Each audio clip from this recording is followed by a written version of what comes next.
Bismillahirrahmanirrahim. Assalamualaikum warahmatullahi wabarakatuh. Waalaikumsalam.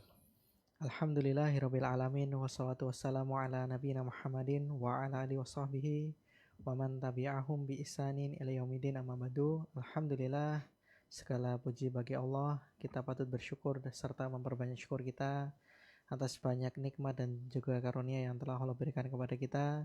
Dan di antara kenikmatan yang masih kita rasakan, alhamdulillah di malam hari yang berbahagia ini kita masih diberikan kesempatan oleh Allah untuk dapat berkumpul kembali di Live ANB Academy, yang mana insya Allah pada kesempatan malam hari ini kita akan membahas untuk mata kuliah akidah. Dan karena ini di masa ujian ya teman-teman, nanti akan kita barengkan sekalian ya pertanyaan dari Tauhid dan juga Sirah Nabawiyah. Karena mengingat pertanyaan ini bisa kami gabungkan dan insya Allah Ustadz juga sangat memahami materi-materi yang berkaitan tersebut, yaitu Tauhid dan juga Sirah Nabawiyah. Karena beliau juga mengampu beberapa majelis ilmu yang membahas tema yang sama insya Allah. Kemudian salawat serta salam tak lupa pula kita curahkan kepada junjungan kita Nabi Agung Nabi Muhammad Sallallahu Alaihi Wasallam, juga kepada keluarganya, para sahabatnya, serta para pengikutnya yang mengikuti beliau dengan baik hingga akhir kiamat nanti. Semoga kita termasuk di dalamnya. Amin ya rabbal alamin. Baik teman-teman semua, sebagaimana kami sampaikan tadi, untuk live malam ini, walaupun judulnya live session untuk tanya jawab akidah, namun insya Allah akan kita tambahkan ya pertanyaan dari mata kuliah Tauhid, baik Tauhid 1, 2 maupun 3, dan juga nanti ada tambahan juga untuk Sirah Nabawiyah karena hanya satu pertanyaan. Dan mengingat pula kita sudah berada di penghujung semester ya teman-teman, dan pekan ini teman-teman sudah mulai untuk ujian. Oleh karenanya untuk mempersingkat waktu, kita menggabungkan live session akidah, tauhid dan juga sirah nabawiyah ini. Kemudian karena pertanyaannya cukup lumayan banyak ya teman-teman, nanti untuk pertanyaan secara langsung atau pertanyaan di Zoom kita sesuaikan. Jika masih ada waktu kami persilakan, namun jika tidak ada waktu atau tidak ada sisa waktu, mungkin izin kami tiadakan. Dan alhamdulillah sudah berada di tengah-tengah kita, yaitu Ustadz Ristian Rakil. Izin kami sapa terlebih dahulu. Assalamualaikum warahmatullahi wabarakatuh Ustadz. Waalaikumsalam warahmatullahi wabarakatuh. Insyaallah, bagaimana kabarnya hari ini Ustadz? Alhamdulillah baik. Gimana kabarnya antum, Mas Adi? Insyaallah baik juga Ustadz, dan semoga teman-teman yang join maupun teman-teman ANB Akademi secara umum senantiasa Allah jaga dalam kesehatan dan juga kebaikan. Amin. Amin. Baik teman-teman semua, sebagaimana biasa sebelum kita mulai, izinkan kami mengingatkan diri kami pribadi dan juga mengingatkan teman-teman semua untuk yang pertama, marilah kita hadirkan dan juga perbaiki niat kita. Kita niatkan untuk mencari ridha Allah, kemudian kita niatkan pula untuk menghilangkan kejahilan dari diri kita, dan juga kita niatkan dengan niat-niat atau niat kebaikan yang lainnya, karena kita mengetahui bahwa sesuatu itu tergantung pada niatnya. Kemudian yang berikutnya, kita tidak lupa untuk senantiasa berdoa kepada Allah, semoga Allah berikan kepada kita ilmu yang bermanfaat dan juga amalan yang diterima, serta dijauhkan dari ilmu yang tidak bermanfaat. Baik, langsung saja Ustadz, kami izin bacakan pertanyaan dari teman-teman. Kita mulai dulu dari akidah, kita selesaikan akidah dulu, terutama dari teman-teman semester 1. Bismillah. Assalamualaikum warahmatullahi wabarakatuh Ustadz, izin bertanya.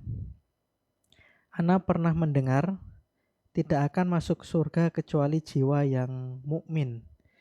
Apakah boleh dijelaskan Ustadz, jiwa yang mukmin itu seperti apa? Jazakumullahu khairan Ustadz. Baik. Bismillah, alhamdulillah, wassalatu wassalamu ala rasulillah wa ala alihi wa sahbihi wa man wala ma ba'du.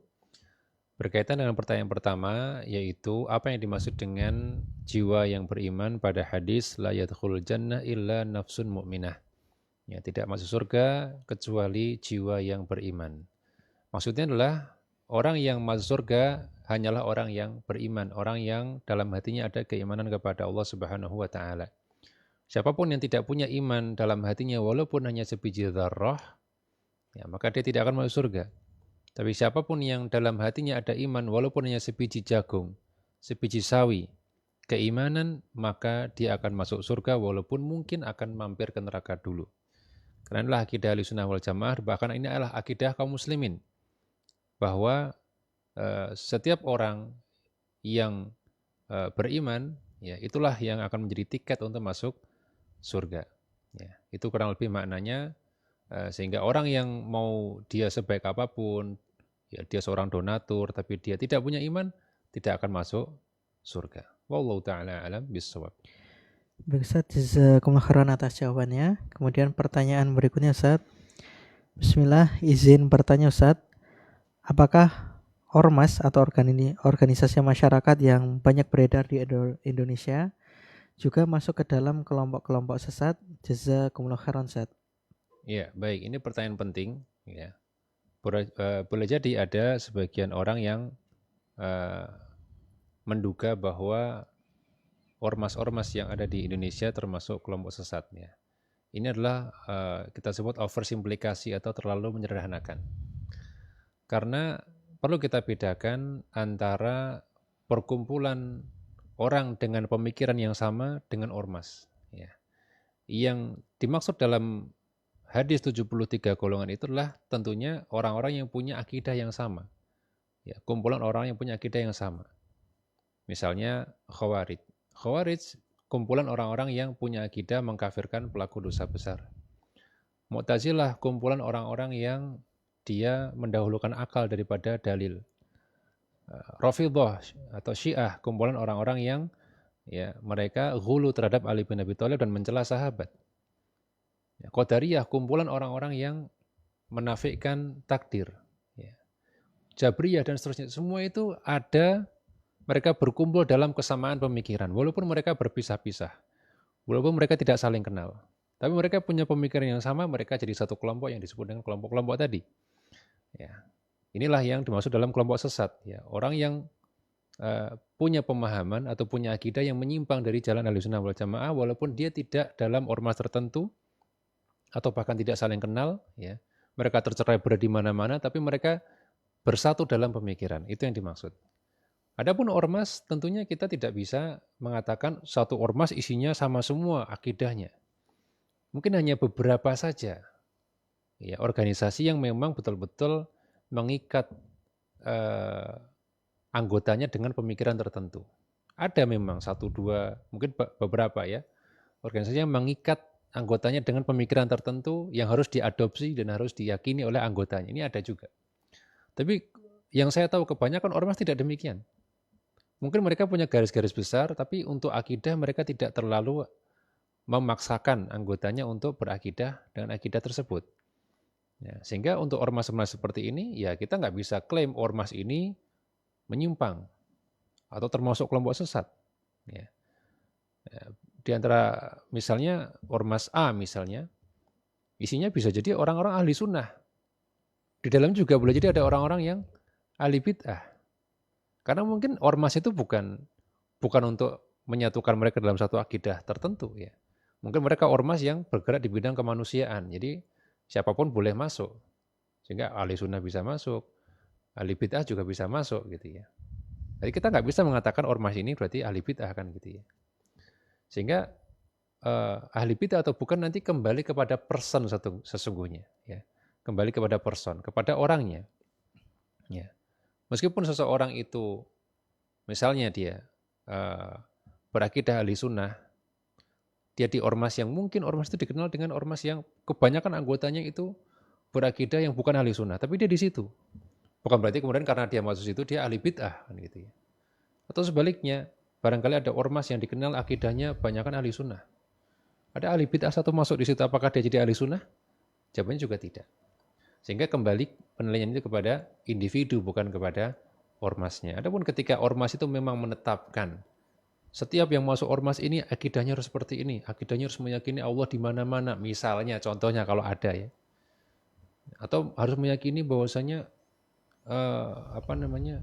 kita nggak boleh menetapkan sifat-sifat Allah, nah, misalnya gitu ya. Kemudian kalau siapa yang mau masuk anggota kelompok ini harus akidahnya harus ini, kalau enggak bisa masuk. Ya. Nah berarti kan menjadi seragam dia akidahnya. Nah, itu baru kita bisa katakan ormas ini termasuk 72 golongan yang sesat. Ya. Kalau masuk ormas ini harus mengadopsi pemikiran bahwasanya Allah tidak menetapkan takdir. Nah, sudah itu ormas Qadariyah. Orang suku dari ormas yang mengharuskan pengikutnya untuk tidak meyakini adanya takdir misalnya. Ya. Jadi kita harus lebih bijak ya untuk tidak bermudah-mudahan mengatakan ormas-ormas ini ahli bid'ah 72 golongan, ini keliru. Ya. Lebih aman dan lebih benar kita kepada per individu orangnya, bukan kepada ormas. Karena ormas ini macam-macam ya, dan kebanyakan dari ormas tidak mengharuskan pengikutnya untuk punya akidah tertentu yang harus dianut ya. Wallahu a'lam bishawab. Baik Ustaz, jazakumullah khairan atas jawabannya. Kemudian pertanyaan berikutnya, bismillah, izin bertanya Ustaz. Setahun lalu anak kami satu-satunya usia 4 tahun berpulang. Semoga Allah merahmati beliau. Anak kami berpulang di rumah dalam keadaan kritis. Namun saat itu kami tidak langsung membawanya ke rumah sakit karena kurangnya dana yang kami miliki saat itu, sehingga takut tidak dapat membayar biaya rumah sakit.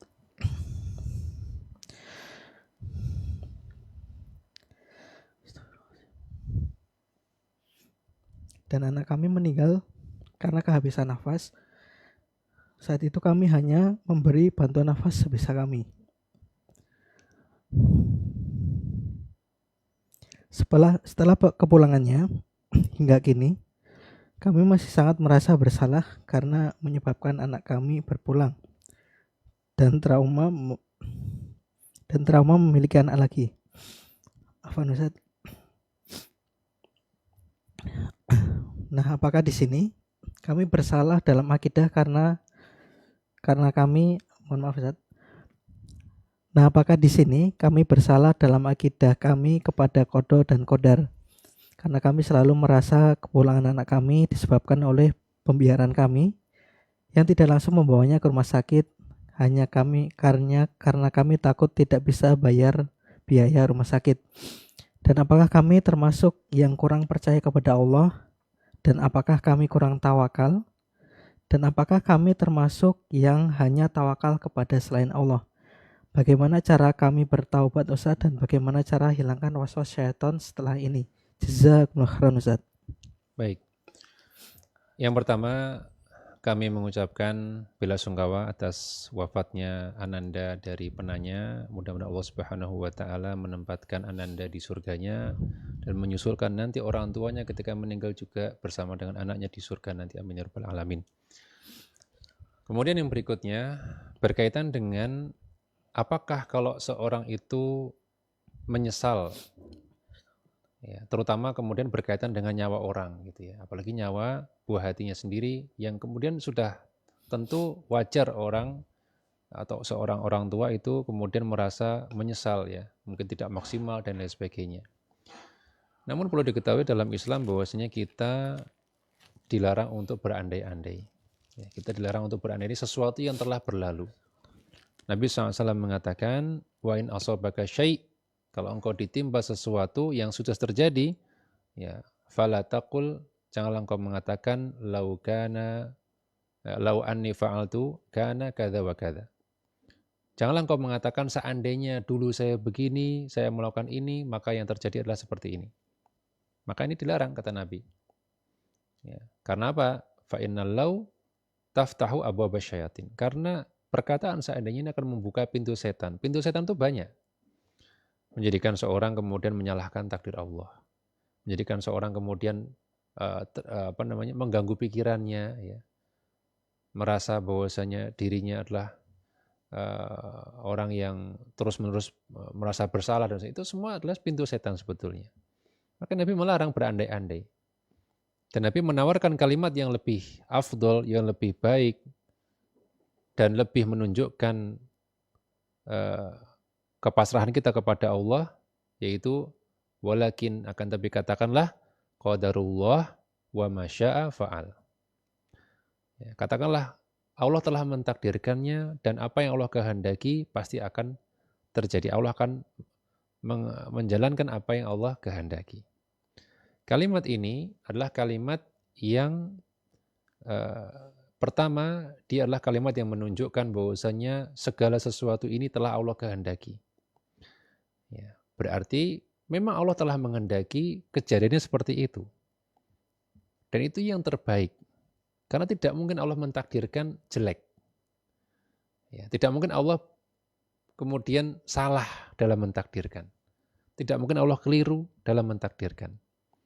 Artinya semua yang terjadi, mau kita suka atau enggak suka, itu adalah di sisi Allah itu yang terbaik. Makanya ketika sudah terjadi, ya kita mengimani sebagai bentuk takdir. Bagaimana kemudian jika seorang masih merasa bersalah? Tadi saya katakan sebetulnya wajar. Ya. Tapi tentunya kalau orang itu kemudian mengamalkan hadis ini, ya dia katakan qadarullah, maka itu akan lebih menenangkan hatinya.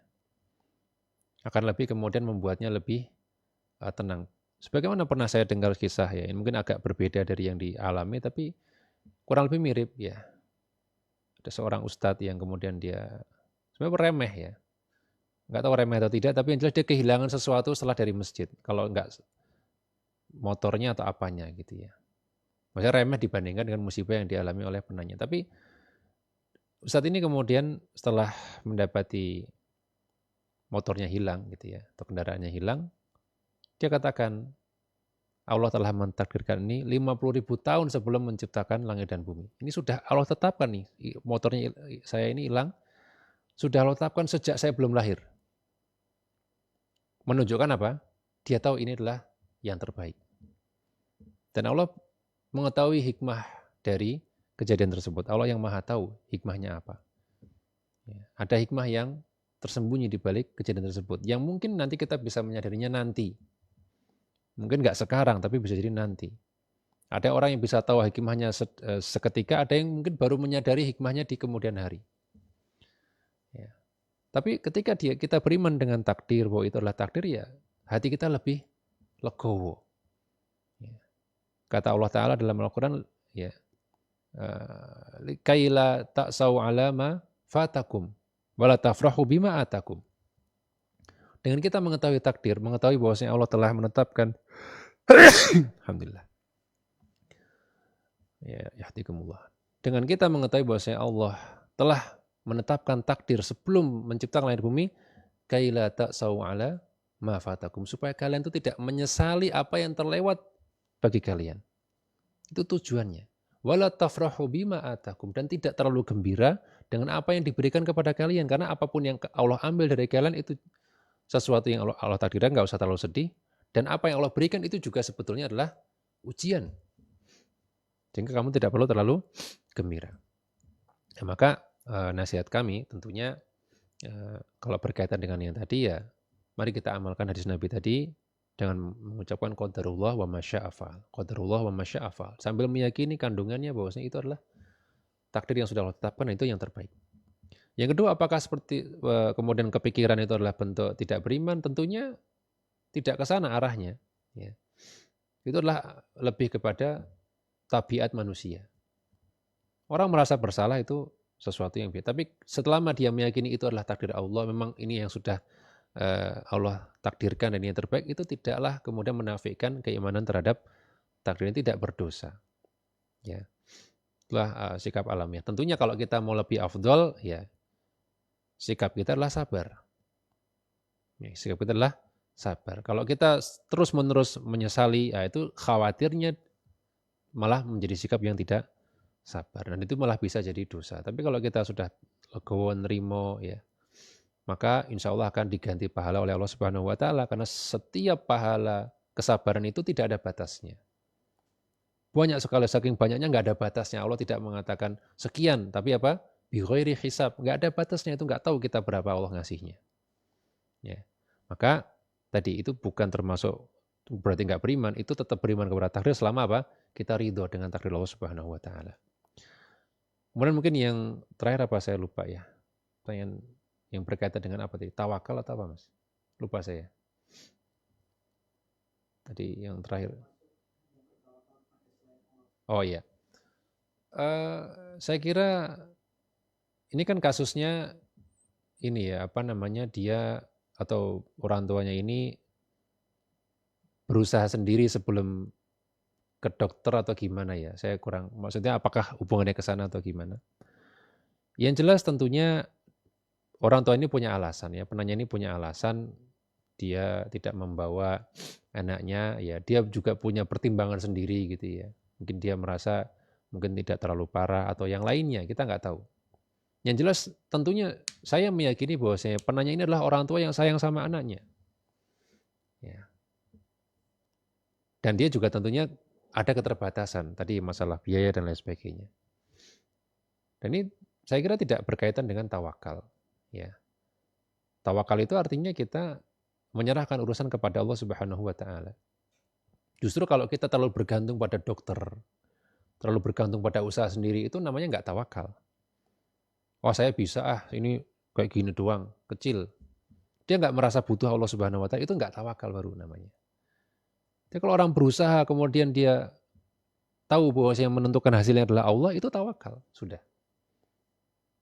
Ya makanya kalau memang kasusnya adalah penanya ini dia sudah berusaha dan dia yakin bahwa Allah yang mentakdirkan, Allah yang menentukan hasilnya, maka dia tidak mengalami cacat dalam tawakalnya. Tapi kalau dia merasa gara-gara ini misalnya gitu ya, dia sama sekali tidak melihat faktor yang maha kuasa dalam masalah tersebut, mungkin dia hanya melihat hubungan sebab akibat secara kauni saja, dia nggak menganggap itu ada takdir Allah di situ, ya, itu baru bermasalah dia tawakalnya.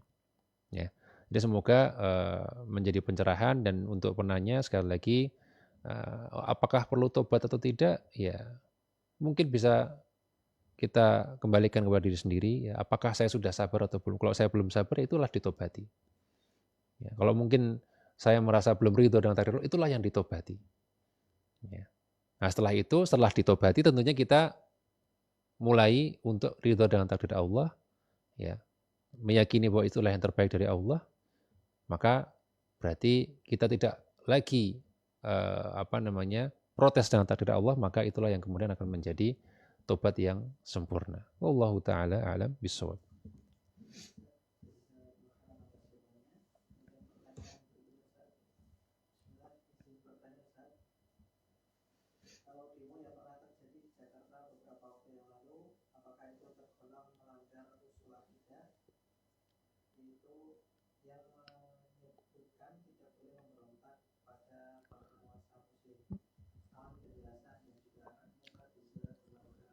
Baik, ini juga pertanyaan yang bagus ya. Perlu kita ketahui demonstrasi itu adalah cara. Dia bisa dipakai untuk misalnya mengungkapkan aspirasi. Dia bisa juga dipakai untuk protes. Dia juga dipakai untuk menggalang massa. Dia juga bisa dipakai untuk yang lainnya. Yang penting demo itu kan kegiatan berkumpul menyampaikan sesuatu gitu ya. Ada yang mungkin kumpul ya hanya orasi-orasi saja. Ada yang mungkin menuntut suatu hak dan sama sekali tidak bicara masalah memakzulkan atau menyuruh mundur, nggak ada. Ya. Ada yang mungkin sampai kepada level meminta untuk mundur, ya, seperti tahun 98 ya, atau mungkin di beberapa demo yang lainnya. Sehingga kita tidak bisa pukul rata demo itu memberontak, nggak seperti itu. Yang bisa kita katakan demo itu cara, dan itu cara yang salah. Kenapa? Banyak yang dilanggar di situ. Yang pertama, demonstrasi itu ketika digunakan untuk menyuarakan kritik, ya, maka itu cara yang tidak sesuai dengan bimbingan Nabi SAW. Nabi SAW mengatakan, man arada ayang sohalidi sultan fala yubdihi alaniyah. Siapa yang ingin menasihati sultan atau penguasa, maka hendaknya dia lakukan, jangan dia lakukan dengan terang-terangan. Ya. Akan tapi walakin liyakhudh biyadi. Hendaknya dia ambil tangannya fayakhlu bihi. Dia menyendiri dengan penguasa tersebut kalau mampu, ya. Fa in qabila minhu fadha. Kalau diterima alhamdulillah, itu yang diharapkan. Wa illa faqad addalladzi alaih. Kalau enggak bisa berarti dia telah menunaikan kewajibannya untuk menasihati penguasa. Jadi kita enggak maksa. Diterima ya syukur, enggak diterima ya sudah, kita sudah menjalankan kewajiban. Kalau demo kan terkesan gimana caranya supaya diterima. demo 1 nggak berhasil, demo jilid 2, jilid 3, jilid 4 dan seterusnya. Ya, namanya nasihat itu tidak boleh memaksa. Ya. Boleh jadi ketika yang kita tuntut itu belum tentu itu yang benar. Ya. Kadang-kala misalnya begini ya, mohon maaf misalnya ini agak nyinggung satu kebijakan misalnya kenaikan BBM. Belum tentu kita meminta misalnya BBM turunkan harga BBM itu adalah permintaan yang benar. Karena harga minyak itu bukan kita yang atur. Tapi berkaitan dengan global. Ya. Nggak bisa maksa orang untuk harga suruh turun padahal memang HPP-nya saja sudah mahal misalnya. Impornya aja udah mahal gitu ya. Minta diturunkan berarti kan ngambil beban subsidi. Ya, tidak setiap tuntutan itu boleh dikabulkan. Pemerintah juga punya kebijakan gitu ya. Makanya tadi nasihat itu diberikan boleh, memberikan nasihat boleh. Tapi kalau demo itu seperti seolah-olah piye carane, bagaimana caranya supaya diterima. Dan itu bertentangan dengan yang diajarkan Nabi SAW untuk 4 mata. Karena 4 mata lebih mudah untuk diterima daripada kalau terang-terangan. Ya. Kemudian demo juga kadang-kala mengganggu pengguna jalan. Ya. Seringkali demo di pinggir jalan. Ya. Dan demo ini bahayanya adalah ditunggangi oleh orang-orang yang berkepentingan. Betapa banyak demo yang diawali dengan demo damai, akhir-akhirnya juga akan terjadi kisruh. Bukan karena salah yang memulai demo, bukan karena niatan awal nih mau rungsuh, enggak. Tapi itu adalah rawan ditunggangi oleh orang-orang yang rusuh. Makanya kita kalau lihat berita-berita itu kan, ini bukan orang kita nih yang mulai ribut nih. Ya, dia tahu sendiri kalau itu ternyata bisa ditunggangi gitu. Tapi enggak kapok gitu. Besok demo lagi. Dan kasus lagi, meninggal lagi. Padahal meninggalnya seorang muslim itu berat urusan di sisi Allah Subhanahu wa taala. Ya. Nah, kalau orang tidak bisa mengendalikan massa, hendaknya dia berhati-hati terhadap nyawa manusia.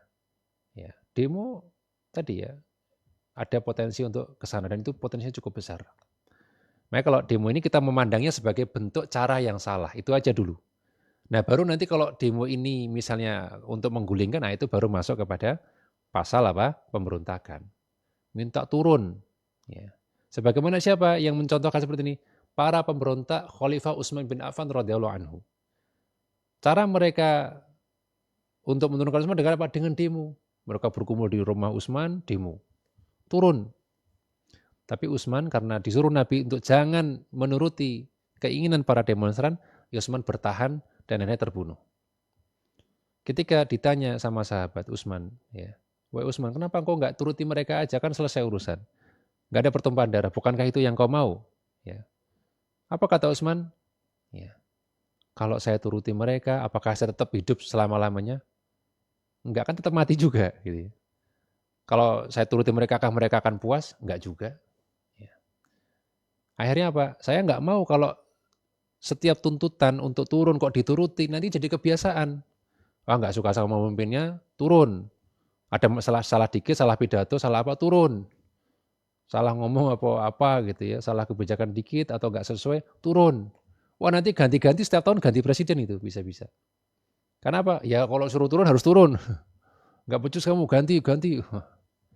Ya, makanya saya bilang demo ini resikonya besar, tidak sesuai dengan petunjuk Nabi sehingga itu keliru. Apalagi kalau ternyata tujuan untuk menggulingkan ya sampai terjadi kerusuhan, nah ini bisa masuk dalam pasal larangan pemberontakan, itu termasuk usul nanti jadinya. Karena apa? Dia meyakini bolehnya memberontak penguasa yang muslim ini. Ya, ini berarti sudah pada level penyimpangan akidah. Wallahu ta'ala alam bisawab.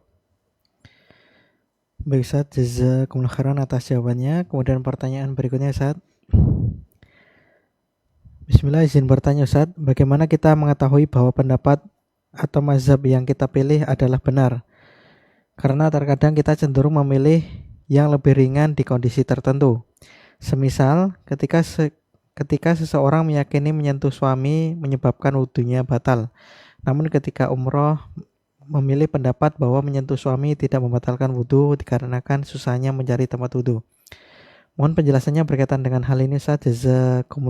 Jazakumullah khairan. Baik. ada satu kaidah yang disampaikan oleh Syekh Utsaimin rahimahullah taala, ini kaidah yang bagus ya. Beliau membedakan antara memilih pendapat yang hati-hati dan yang ringan, karena dua-duanya ada dalam syariat. Jadi hukum asalnya kita kalau memilih pendapat itu adalah berdasarkan dalil dan hujah atau argumen. Contoh nih, tentang menyentuh wanita membatalkan wudhu atau enggak. Madzhab Syafi'i batal, madzhab Hambali tidak. Mereka sama-sama punya dalil. Ya, saya contohkan aja yang saya yakini ya. Mungkin penanya atau pemirsa punya pendapat lain silahkan. Tapi yang saya yakini misalnya masalah menyentuh wanita tadi. Madzhab Syafi'i ya, yang saya baca sebatas yang saya baca adalah berdalil dengan surat An-Nisa. Al-Maidah ya, aula mastumun nisa. Yaitu ketika engkau menyentuh wanita. Ya, padahal mungkin dalam madzhab lain maksudnya menyentuh itu bukan menyentuh langsung tapi jima. Dalam madzhab Hambali banyak dalil yang membuktikan bahwasanya menyentuh wanita tidak membatalkan wudhu.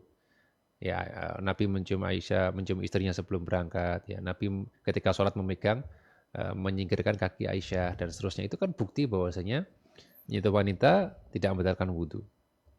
Ya. Kemudian kalau saya cenderung, ini kan ayat ini kalau saya lihat ayat ini maknanya memang maknanya jima yang saya yakini. Sedangkan hadis ini jelas. Sehingga akhirnya saya memilih pendapat ini bukan karena ini lebih ringan, bukan karena ini lebih hati-hati, tapi memang ya saya merasa ini lebih kuat. Itu hukum asalnya. Kalau seorang mampu untuk menilai dari dalil, dari hujah masing-masing, hendaknya dia menilai berdasarkan hujah. Mau itu ternyata lebih berat, ternyata itu lebih ringan, itu urusan belakangan. Karena yang menjadi perhatian adalah kuatnya pendalilan atau kuatnya dalil. Itu yang kita ikuti. Itu satu. Kalau orang itu nggak mampu, wah kalau saya baca kok mumet, pusing nih baca ini argumennya panjang banget. Yang ini juga panjang banget, saya nggak slow ini untuk baca semua nih. Atau saya mungkin nggak akal saya nggak nyampe, otak saya nggak nyampe. Saya pengennya praktis saja. Berarti dia taklid kepada gurunya. Ya gurunya ngajari apa, ya dia ikut. Ya itu boleh sah. Allah mengatakan fas'alu ahla dzikri in kuntum la ta'lamun. Tanyalah ahli dzikir yaitu orang yang berilmu jika kamu tidak tahu. Itu dalil bolehnya taklid. Ketika tidak mampu untuk memilih pendapat. Nah kemudian ternyata guru saya banyak. Guru A ngajari ini, Ustadz Ami ngajari ini, mungkin Ustadz Erwandi ngajari ini, gitu. Lain ternyata gitu ya. Wah ini gimana saya milihnya. Ya. Maka Syekh Utsaimin tadi punya kaidah. Beliau mengatakan kalau itu berkaitan dengan halal haram, maka kita memilih yang paling hati-hati. Saat ini kita nggak bisa milih nih. Ini halal, ini haram. Maka pilih yang lebih berhati-hati yaitu yang haram. Dalam masalah apa? Halal haram. Karena apa? Lebih berhati-hati itulah tuntunan agama. Kata Nabi SAW, al-halal bayinun wa haramun bayin. Halal haram itu jelas. Wa bainahuma umurun mustabihat. Di antara keduanya ada perkara yang kita ragu-ragu. Ini halal atau haram ya? Itu termasuk orang yang bingung itu mustabihat bagi dia. Dia nggak jelas. Ini halal atau haram. Maka faman ittaqa syubhat faqad istabra'a. Kalau dia telah berhati-hati dari yang syubhat, atau dia memilih untuk tidak mendekati itu dan dia memilih yang haram gitu ya, berarti dia telah menjaga agamanya. Dan siapa yang nekat menerjang yang syubhat, maka dia akan terjerumus dalam keharaman. Nah makanya ini menjadi dalil kalau hal haram kita nggak bisa menentukan, kita milih yang lebih berhati-hati yang haram. Kalau dalam masalah fikih, beribadatan, maka kalau kita nggak bisa milih, maka kita cari yang termudah, paling ringan. Ya, itu dalilnya adalah yuridullahu bikumul yusra wala yuridu bikumul usra. Allah ingin yang mudah bagimu dan tidak ingin yang sulit bagimu. Ini berkaitan dengan taklif, dengan pembebanan syariat, yaitu ibadah. Ya kalau ibadah, Allah pengen yang ringan bagi hambanya. Sehingga kalau misalnya dalam masalah, misalnya fikih ya, itu kan masalah menyentuh wanita itu kan fikih. Kita bingung nih, wah ini dua-duanya sama-sama kuat. Boleh kita kemudian mengambil yang paling ringan. Yang itu tidak terlalu membebani kita, yaitu bolehnya kalau kita nyentuh tidak batal wudunya. Ya, ini masalah fikih. Ya. Sehingga kembali kepada pertanyaan tadi. Ya, kalau pas umroh gimana misalnya? Ya pertama Anda punya pendapat dulu. Anda punya pendapat dulu, Kalau tahu bisa memutuskan berdasarkan dalil, ya pilihlah yang sesuai dengan yang paling kuat dalilnya. Kalau nggak bisa, silahkan ambil yang lebih mudah. Lebih mudah apa? Ya nggak batal. Itulah yang bisa menjadi acuan untuk Anda pilih. Ya. Wallahu ta'ala alam bisawab. Baik Ustaz, jazakumullah khairan atas jawabannya. Kemudian pertanyaan berikutnya. Bismillah. Assalamualaikum warahmatullahi wabarakatuh. Ustaz, izin bertanya. Salam. Apabila kita telah belajar seperti sekarang ini, lalu belum menerapkannya, apakah kita termasuk al-maghdub? Dan bagaimana agar tidak berlebihan juga dalam menjalankan fikih ibadah? Jazakumullah khairan Ustaz. Baik. Allah Subhanahu wa taala mengatakan ihdinas siratal mustaqim siratal ladzina an'amta 'alaihim ghairil maghdubi 'alaihim waladdallin, ya. Tunjukilah kami jalan yang lurus, bukan jalan orang yang dimurkai dan orang yang sesat. Yang dimurkai yang dimaksud adalah orang Yahudi. Kenapa dimurkai? Karena mereka berilmu tapi tidak beramal. Dan bukan berarti setiap kita tidak mengamalkan apa yang kita ilmui kemudian maghdub, bukan. Dimurkai bukan. Maksudnya adalah maghdub di sini memang menjadi karakter orang Yahudi. Karakternya apa? Sudah menjadi sifat, sudah menjadi watak. Sehingga itu menjadi kebiasaan. Ya. Kalau kita kan selalu berusahanya untuk mengamalkan, tapi ada yang nggak bisa kita amalkan. Lain. Selama seorang itu berusaha untuk mengamalkan apa yang dia ketahui, namun dia kemudian terlewat tidak mengamalkan apa yang sudah dia ketahui itu, ya, maka ini tidak tercela. Dalam artian orang yang sudah berusaha dia tidak akan tercela. Beda dengan Yahudi. Dia sengaja, mereka menjadi watak bahwa mereka ini mengetahui sesuatu nggak diamalkan. Mengetahui Muhammad itu nabi, nggak mau beriman. Mengetahui mencari ikan di hari Sabtu itu dilarang, mereka langgar, gitu ya. Tahu ini Isa itu utusan Allah, nggak mau beriman dengan Isa, ya gitu ya. Banyak yang menjadi kebiasaan. Nah itu yang kemudian sebenarnya maghdub. Kalau kita punya kebiasaan yang seperti itu, ya kita maghdub. Ya. Kita nggak punya semangat untuk mengamalkan apa yang kita pelajari. Kita sudah mengilmuinya, tapi kita malas. Kita dalam artian kita memang watak kita nggak suka mengamalkan apa yang kita, ya itu bisa menjadi maghdub. Tapi kalau kita ada berusaha, maka kita tidak termasuk dalam al-maghdub. Wallahu ta'ala alam bisawab. Baik Ustaz, jazakumullah khairan atas jawabannya. Kemudian pertanyaan berikutnya. Bismillah, izin bertanya Ustaz. Agama Islam adalah agama yang sempurna, termasuk di dalamnya mengatur tentang politik dan juga kepemimpinan. Yeah. Bagaimana pandangan Islam dalam menanggapi bahwa 1% orang kaya di Indonesia menguasai hampir separuh atau 50% dari kekayaan nasional, dan para pemimpin bekerja sama dengan orang kaya tersebut agar tetap berkuasa? Apakah kita masih diperintahkan untuk taat kepada pemimpin yang bekerja sama dengan orang-orang tersebut? Mohon penjelasan dan arahannya Ustaz. Jazakumullah khairan. Baik. Jadi inti pertanyaannya adalah pertama menceritakan bahwasanya kekayaan atau ada orang-orang yang jumlahnya nggak banyak tapi dia kaya banget gitu ya. Dan orang-orang yang powerful ini, yang sangat berkuasa dan kaya ini kemudian sampai bisa mengendalikan penguasa. Apakah kita tetap taat kepada penguasa yang seperti ini seandainya memang ada? Kan kita anggap aja ini negeri bukan Indonesia ya, mau sebut Konoha, Wakanda silahkan. Anggap aja kalau kayak saya bilang Indonesia nanti salah karena saya nggak tahu ya. Saya tidak dalam membicarakan satu negara tertentu ya. Dan saya nggak tahu fakta ini benar atau tidak. Anggap aja negara X, ya. Negara X ini pemimpinnya dia tunduk kepada istilahnya taipan-taipannya atau kepada orang-orang kaya ini gitu ya. Dan untuk bisa bertahan kekuasaan ya dia harus kerjasama gitu ya. Dia harus menjaga kekayaan mereka ini dengan aturan-aturan, ya, maka yang ini juga nggak akan ganggu si penguasa ini. Seandainya seperti itu terjadi, apakah tetap ditaati? Jawabannya, selama dia muslim dia ditaati.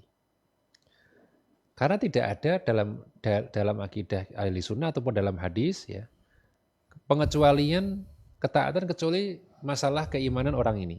Kata Nabi SAW, ya, illa antarau kufron bawahan, kecuali engkau melihat kekafiran yang nyata. Itulah pengecualian yang menjadikan kita saat itu tidak perlu taat, bahkan kita boleh memberontak. Yaitu ketika dia kafir dengan kekafiran yang nyata. Di bawah itu, dia masih muslim, dia mementingkan dirinya sendiri. Itu tidak menjadikan seorang jadi nggak taat. Bahkan Nabi kabarkan, satakunu minkum atharoh. Akan datang ya di antara kalian para atharoh, orang-orang yang mementingkan dirinya sendiri, para pemimpin yang mementingkan diri mereka sendiri. Ya,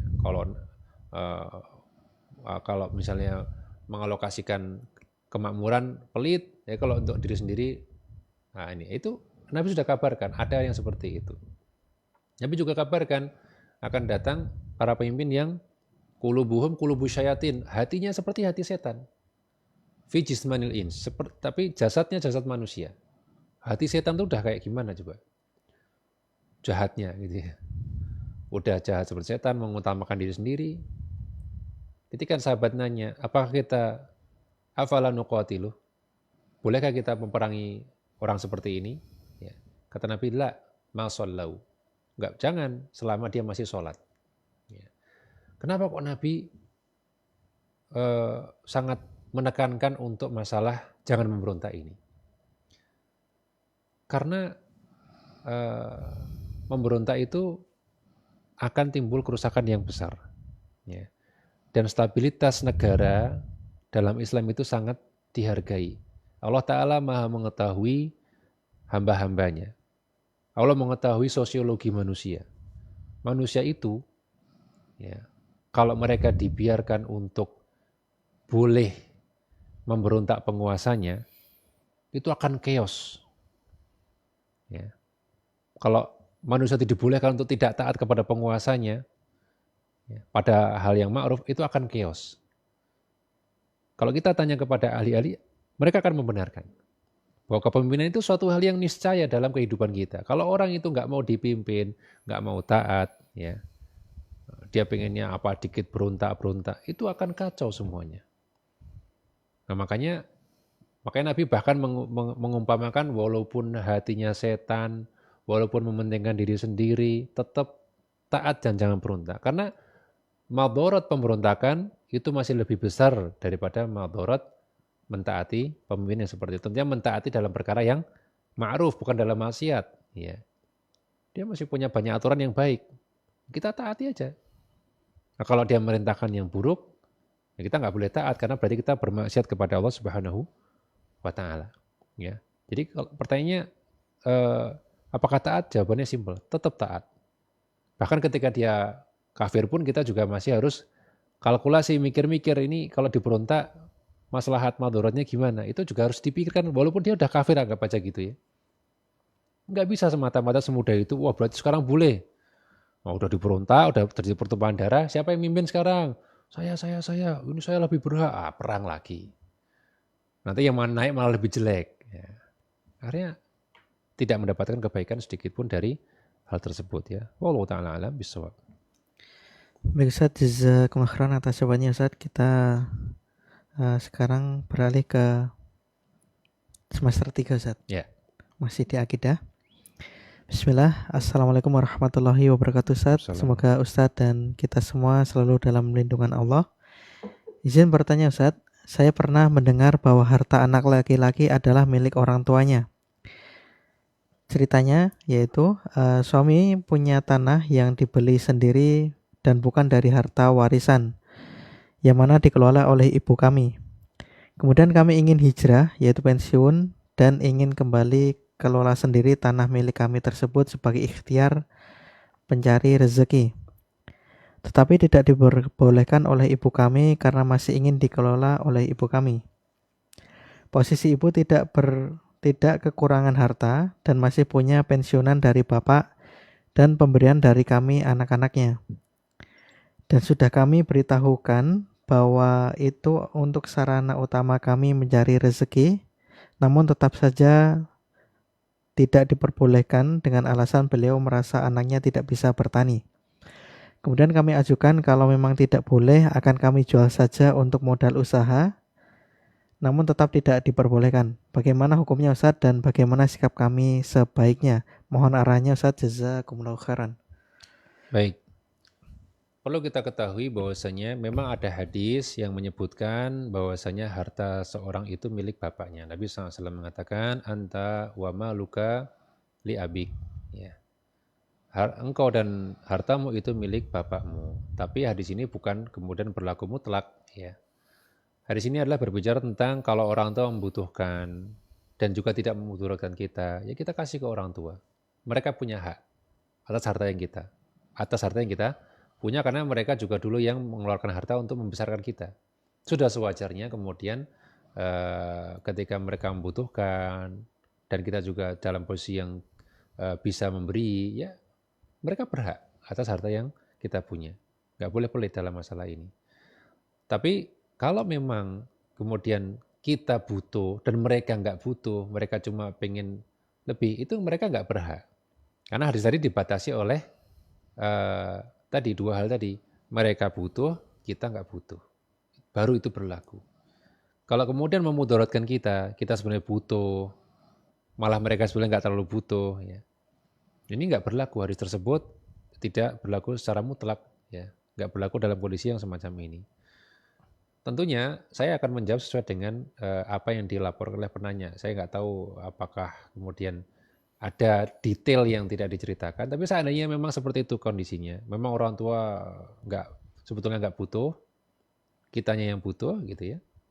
Maka yang kita lakukan adalah kita memberi pengertian kepada orang tua. Bahwasanya kita jabarkan aja, ya. Pendapatan saya begini, kebutuhan saya seperti ini, ya.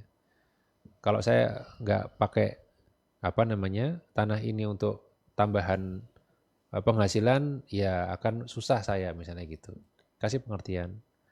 Atau mungkin kalaupun orang tuanya mau mengelola tanah tersebut, ya minta supaya ya boleh Pak, silahkan, mungkin dianggap saya nggak bisa bertani, dianggap saya nggak bisa mengelola, nggak apa-apa. Ya, tapi saya pengen dapat hasil juga dari pengelolaan tersebut, supaya ini memberi penghasilan tambahan buat saya, itu juga boleh. Ya, ada beberapa cara yang mungkin bisa diusahakan, ya komunikasi dengan orang tua supaya tidak ada masalah di kemudian hari dan tidak ada anggapan anak durhaka dan lain sebagainya, ya. Mudah-mudahan bisa diselesaikan. Wallahu a'lam bishawab. Baik Ustaz, jazakumullahu khairan atas jawabannya Ustaz. Kemudian kita beralih ke sirah Ustaz. Ya. Hanya satu pertanyaan. Ya. Bismillah, izin bertanya Ustaz. Afan, banyak diceritakan bahwa Rasulullah Shallallahu Alaihi Wasallam bukanlah seorang yang memiliki banyak harta. Namun ketika beliau melamar Khadijah radhiyallahu anha, beliau bisa memberikan mahar yang cukup banyak. Dari manakah beliau mendapatkan harta untuk melamar tersebut? Jazakumullah khairan Ustaz. Baik. Rasulullah SAW ketika menikah dengan Khadijah, beliau ketika itu belum jadi nabi, ya, karena beliau ketika itu umurnya 25 tahun, ya. Karena beliau diangkat nabi 40 tahun. Dalam usia 25 tahun tersebut, nabi sudah punya pekerjaan. Ketika beliau remaja, beliau sudah biasa menggembala kambing-kambing milik orang Mekah dengan upah, ya. Boleh jadi itu dari upah yang beliau kumpulkan. Karena kalau masih bujang, ya dia nggak punya kebutuhan yang banyak. Kemudian beliau juga partner dagang dari Khadijah itu sendiri, dan sukses kan. Kita tahu Khadijah itu diantara yang membuat beliau kagum dan Nabi SAW adalah pinter banget nih dagang, gitu. Untung besar. Nah boleh jadi itu bagi hasilnya juga dapat besar. Nah ada sebagian yang mengatakan bahwasanya itu ada yang sebagian dibantu oleh Abu Thalib. Namun tanpa dibantu Abu Thalib pun, ya, untuk mahar yang beliau bayarkan kepada Khadijah sebesar kalau tidak salah 20 unta, itu sesuatu yang masih bisa dibayar oleh Nabi SAW ketika itu. Bukan sesuatu yang terlalu besar sekali. Ya, nilai seperti itu bukan nilai yang kemudian spektakuler, ya, masih nilai yang bisa diusahakan oleh seorang yang melamar wanita di zaman tersebut. Ya memang tidak butuh untuk kekayaan yang kaya banget untuk bisa memberikan eh, apa namanya mahar sebanyak itu. Dan Nabi sendiri dalam hidupnya juga pernah kaya, tapi nggak lama. Kaya langsung diberikan kepada orang lain, kaya dikasih. Jadi Nabi sebetulnya boleh dibilang dalam kehidupan itu mengalami fase kaya tapi tidak pernah lama. Kaya di sini bukan kaya bermewah-mewah ya, punya uang, punya harta, punya ternak, punya ini karena hasil ghanimah, kemudian kasih, ya. Sehingga Nabi tidak pernah kaya banget enggak. Tapi Nabi dalam hidupnya ya kaya, ya miskin itu menjadi siklus dalam kehidupan beliau sallallahu alaihi wasallam. Wallahu a'lam bishawab. Baik Ustaz, jazakumullah khairan atas jawabannya Ustaz. Mengingat waktu sudah malam Ustaz, untuk pertanyaan tauhid kita tunda dulu Ustaz karena pertanyaannya lumayan banyak, sekitar 7 pertanyaan. Boleh. Dan jika kalau kita lanjutkan mungkin sampai malam Ustaz. Ya. Mungkin kita lanjutkan, ada 2 pertanyaan Ustaz dari Zoom, izin Ya. kami bacakan. Ya. Pertanyaan pertama Ustaz, bismillah. Assalamualaikum Ustaz, izin bertanya. Tahun lalu saya melaksanakan ibadah haji dengan travel umroh yang tidak syar'i. Kebetulan saya juga baru belajar, jadi pemahaman masih kurang. Hal yang mengganjal adalah tidak ada penyembelihan hewan hadyu. Jadi kami waktu itu hanya diminta membayar dam nusuk. Mohon pencerahannya dan solusi untuk kami Ustaz, apakah ibadah haji kami diterima atau apakah perlu diulangi kembali? Syukron jazakallahu khairan Ustaz. Baik. Yang dimaksud dengan dam nusuk tentunya adalah dam karena mengambil manasik tamattu. Biasanya orang Indonesia itu ngambilnya tamattu. Tamattu itu artinya umroh dulu baru haji. Karena dia menggabungkan umroh dan haji dalam satu perjalanan, maka dia wajib sebagai bentuk syukur kepada Allah, dia wajib membayar dam, yaitu penyembelihan hewan hadyu. Dam itu artinya darah, yaitu penyembelihan. Ya. Kalau yang dimaksud dengan dam nusuk itu adalah dam karena dia ngambil tamattu, ya itulah penyembelihan hewan hadyu yang dimaksud. Ya, dia bayar itu untuk nanti dibelikan kambing dan disembelih. Harusnya demikian. Ya. Karena kalau orang ngambil manasik tamattu, ya, dan dia tidak melanggar apapun, dia nggak melanggar dia melaksanakan semua rukun dan wajib haji, tidak ada yang dia tinggalkan, tidak ada pula pelanggaran ihram yang dia lakukan, berarti kan dia hanya sekali nyembelih aja, sekali bayar aja, yaitu dam nusuk tadi, dam yang dibayarkan untuk dibelikan kambing, untuk disembelih pada tanggal 10 atau hari tasyrik dalam rangka bagian dari manasik haji tamattu tersebut. Sehingga kalau memang itu yang dimaksud dam nusuk, ya, berarti nggak usah khawatir, itu sudah sah. Ya. Kalau itu yang dimaksud dengan dam nusuk, berarti dia bayar untuk kambing yang disembelih di tanggal 10, tidak masalah. Berarti dia telah sah hajinya dan tidak perlu diulang atau tidak perlu melakukan apapun. Wallahu a'lam bishawab. Soalnya nanti jika memang ada tambahan susulan ya, misalnya nanti penanya ini, oh bukan itu Ustaz, nanti ya silahkan nanti disampaikan lagi di grup pertanyaan nanti biar kita clearkan. Tapi kalau memang itu yang dimaksud, saya kira sudah cukup. Wallahu a'lam bishawab. Baik Ustaz, ada tambahan dari penanya tadi Ustaz, namun hal yang beda. Untuk mabit di Mina itu bagaimana Ustaz? Karena kami tidak ada mabit di Mina. Wah, kalau itu urusan berbeda. Mabit di Mina adalah salah satu di antara wajib-wajib haji. Ya. Dia kan mabit di Musdalifah, kemudian dia harus bermalam di Mina. Ya. Bermalam di Mina untuk lempar jumrah akobah, ula dan wusta. Ya. Ya, kalau tidak bermalam di Mina berarti dia melanggar. Ya. Ya, melanggar melanggar manasik haji. Ya, ini yang menjadi masalah. Ya. Maksudnya apakah dia kemudian jamarat kemudian pulang ke hotel dan sama sekali nggak di Mina gitu. Itu yang menjadi masalah. Ya, kalau seperti itu maka berarti dia harus menyusulkan fidyah untuk hal tersebut. Ya, nanti mungkin saya perlu detailnya ya, nggak nginep di Mina ini seperti apa kasusnya gitu ya. Nanti mungkin bisa dijabarkan. Mungkin kalau kita tanya jawab terus sepertinya nggak akan selesai. Saya kira nanti bisa didetailkan di pertanyaannya, kemudian nanti bisa kita analisis maksudnya seperti apa gitu, biar kita bisa memberikan jawaban yang pas dan solusinya untuk yang seperti itu. Wallahu a'lam bishawab. Ustaz, beliau akan menjabarkan via admin mungkin nanti. Ya, nanti silakan dijabarkan PC yang aja, lebih Ustaz, ya. detail untuk kita jawab. Insyaallah. Bisa pertanyaan berikutnya, Ustaz. Assalamualaikum, Ustaz, izin bertanya. Assalamualaikum. Apakah memberi nama anak dengan nama Arfa, Maula, Farzan Ya, boleh atau melanggar karena ada kata Maula? Syukron jazakallahu khairan, Ustaz. baik.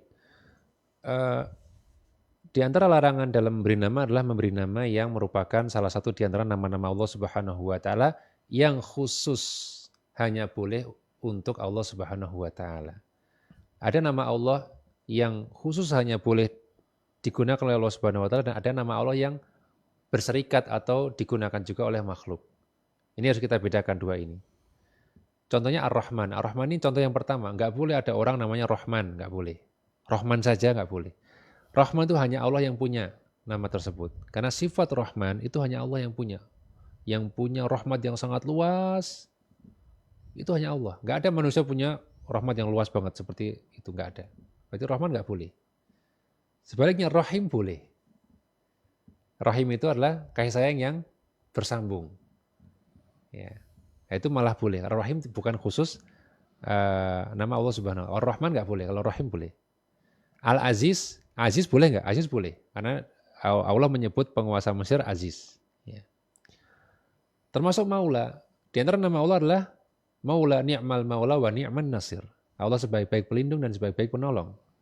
Tapi Maula itu maknanya bisa dipakai untuk manusia karena Maula di sini adalah bermakna pelindung dan bukan dimaksudkan sebagai pelindung yang melindungi makhluk, yang melindungi kaum muslimin, melindungi orang yang beriman. Ya. Tapi Maula di sini adalah bisa jadi orang yang melindungi keluarganya misalnya, atau Maula juga bisa berarti orang yang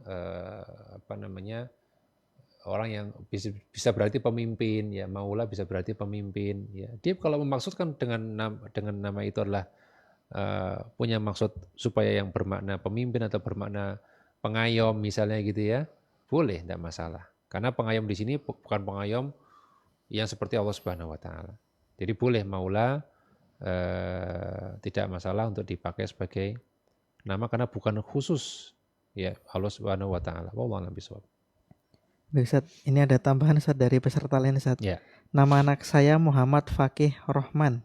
Apakah ini melanggar, Ustaz? Sebetulnya tidak boleh ya Rahmannya, karena Rahman itu hanya boleh kalau dia dijadikan sebagai idhofah. Idhofah itu berarti ketambahan depannya yang menunjukkan siapanya Ar-Rahman. Contoh misalnya Abdurrahman, hambanya Ar-Rahman. Berarti dia hamba. Hambanya siapa? Hambanya Ar-Rahman. Atau ada mungkin Habibur Rahman, ya itu harapan. Saya pengen anak saya menjadi kekasihnya Ar-Rahman. Ya, tapi kan dia bukan Ar-Rahman itu sendiri, dia kekasihnya atau dia yang disayangi sama Ar-Rahman. Atau misalnya ya apapun yang nisbah kepada Ar-Rahman, tapi kan bukan Rahman itu sendiri. Kalau Fakih Rahman, saya tidak melihat adanya idhofah di sini. Apanya Rahman nggak ada, ya dimaksudkan mungkin siapa Muhammad Fakih Rahman ya. Muhammad Fakih berarti pinter, Rahman ya penyayang, kan gitu ya maksudnya ya. Itu sebetulnya nama yang dilarang ya. Karena tadi ya itu khusus milik Allah Subhanahu wa taala. Kalau memang memungkinkan ya, kalau saya menyarankan ganti nama. Ya. Karena itu sebetulnya nama yang khusus milik Allah Subhanahu wa taala, Ar-Rahman. Makanya yang boleh itu misalnya Nur Rahman ya. Cahaya Ar-Rahman atau Abdurrahman, ya, yang semisal itu boleh.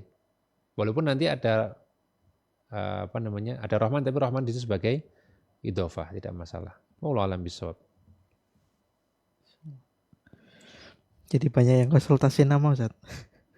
Berapa banyak? Ada satu lagi, Ustaz. Boleh lah, nggak apa. Masalah.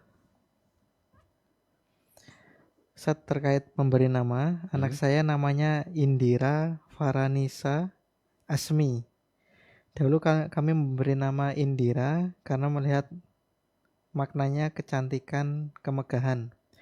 Baru-baru ini saya membaca kalau Indira itu nama lain Dewi Laksmi yang notabene bukan tokoh Islam. Apakah harus diganti, Ustaz? Terima kasih, jazakallahu khairan.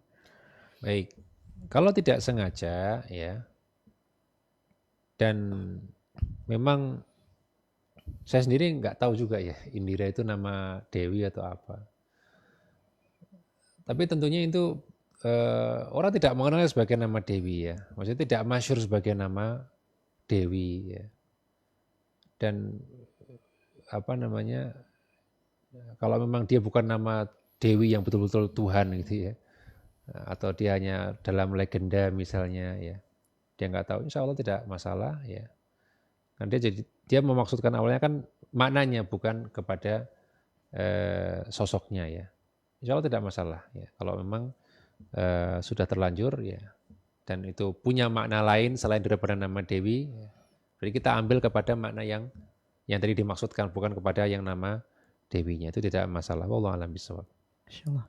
Baik Ustaz, apakah boleh satu pertanyaan lagi Ustaz, Ya. karena ini berkaitan dengan akidah.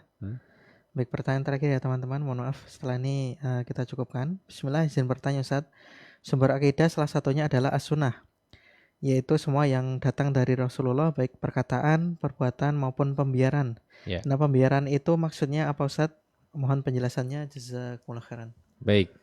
Ya, ada bagus ya pertanyaannya. Sunnah itu ada 3, ada sunnah qauliyah, sunnah fi'liyah, dan sunnah taqririyah. Qauliyah berarti apa yang disabdakan Nabi.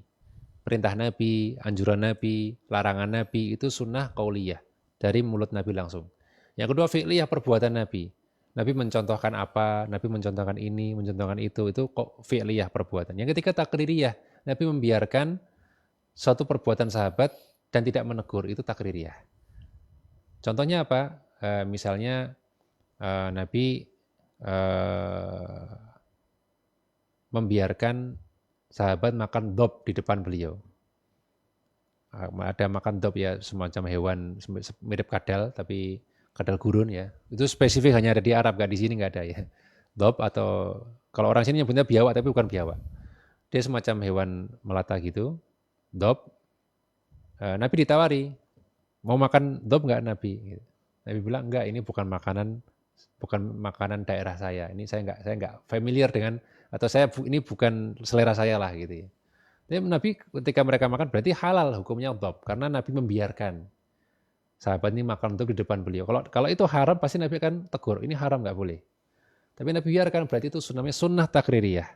Hukum yang dibangun dari pembiaran Nabi terhadap suatu perbuatan sahabat yang Nabi ketahui.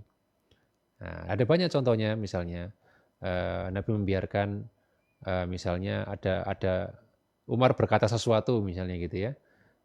Umar berkata, ya Rasulullah, misalnya ini ada baju sutra nih, kalau mau Anda pakai untuk misalnya untuk sholat Jumat atau untuk menyambut utusan, boleh Anda pakai gitu. Apa kata Nabi? Nggak boleh kalau sutra. Sutra itu untuk yang tidak untuk yang tidak dapat bagian sutra di akhirat. Jadi nggak boleh dipakai di dunia. Ini kalau dipakai di dunia nggak akan dapat di akhirat. Tapi apakah Nabi kemudian menegur masalah baju bagus untuk nyambut tamu untuk Jumatan? Nabi nggak negur masalah itu. Berarti disimpulkan sunnah takririyah Nabi adalah yaitu memakai baju bagus ketika mau Jumatan dan menyambut tamu. Kenapa? Nabi tidak menegur Umar ketika mengatakan bahwasanya baju bagus ini cocok loh untuk nyambut tamu. Nabi tidak menegur yang itu. Berarti Nabi membenarkan Umar bahwasanya baju bagus dipakai untuk Jumatan dan untuk menyambut tamu ini, dan banyak lagi contoh yang lain tentang sunnah takririyah. Wallahu a'lam bishawab.